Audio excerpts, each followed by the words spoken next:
May ulam ka na ba? Tara, samahan niyo ako magluto tayo ng masarap na dinuguan. For only 200 pesos lang guys yung budget ko sa buong araw na po yan. Simula na po natin sa lagay po ng half cup o vinegar sa dugo ng baboy para hindi ito magbuo. Lahat po ng sangkap ay sure, sigurado po na meron po sa inyong kusina. Kung madaling hanapin lang po guys. So, unahin na po natin, igisa ang luya. Hintayin lang natin na mag-brown ito.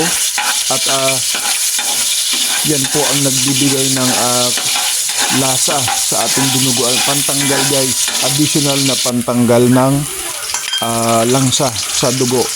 Ito nga, niluluto natin dinuguang baboy.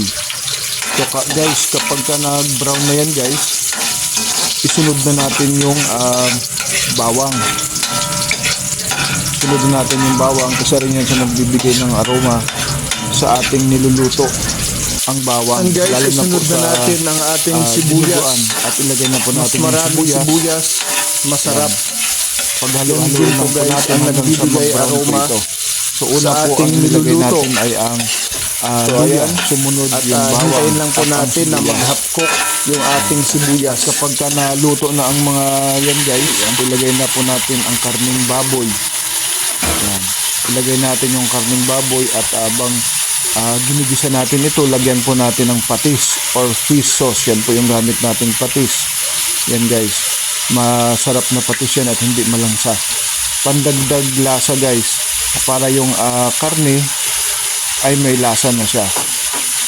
So paghaluin lang po natin para manunuot po ang lasa. Ilagay natin ang tanglad at isama rin ito sa paggisa kasama ang chopped sili. Yan guys, yung sili hiwa-hiwain niya po ng maliliit. Yan guys, maraming tanglad ang nilagay ko dyan guys, mga at paminta. Paghalu-haluin lang ito guys at pakuluan hanggang sa lumambot po ito. Yan po guys yung nagpapatanggal ng ating langsa at karagdagan na pampalasa po sa ating pong lulutuin ngayong dinuguan. So ayan guys, lutuin muna natin, igisa yung ating karne kasama na po yung mga sangkap bago po natin lagyan po ng tubig. At pag nilagyan po na po natin ng tubig, pakuluan kasama po ang Knorr 4 cube. Knorr 4 cube, baka naman. This is Kuya Dan Vlogs. At pag yan po yung ilagay na rin po natin yung ating labanos. Masarap guys sa labanos.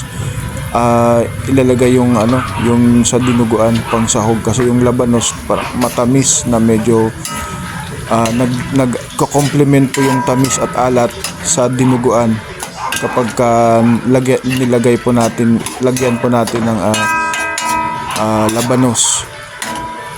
Murang-mura lang naman guys ang labanos, isang piraso 15 pesos sa palengke. At ang dugo, libre na po yan pag bumili po kayo ng karning baboy. Yan guys. At ang labanos din po ang nagbibigay po ng complement. So siya po yung nagka-complement ng tamis at alat sa ating dinuguan, ang labanos. Ayan guys, at pakuluan lang po natin yung labanos dahil matagal po yan bago maluto ang labanos.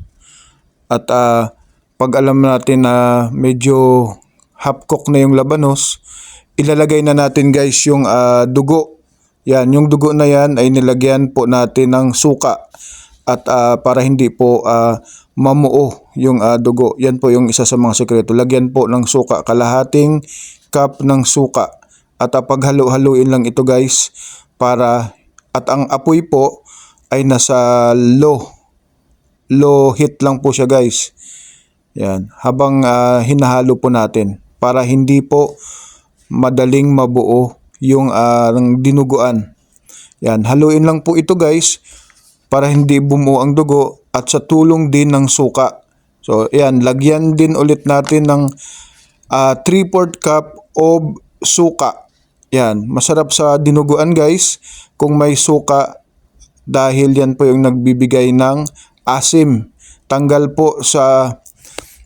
sa langsa. Pandagdag sa tanggal sa langsa po, suka. At yan po, pakuluan lang po at ilagay na po natin ang sili. So wag po natin tatakpan kung nalagyan po natin ng suka. So hayaan lang natin mga 2 to 3 minutes. Luto na po ang ating dinuguan. Happy eating!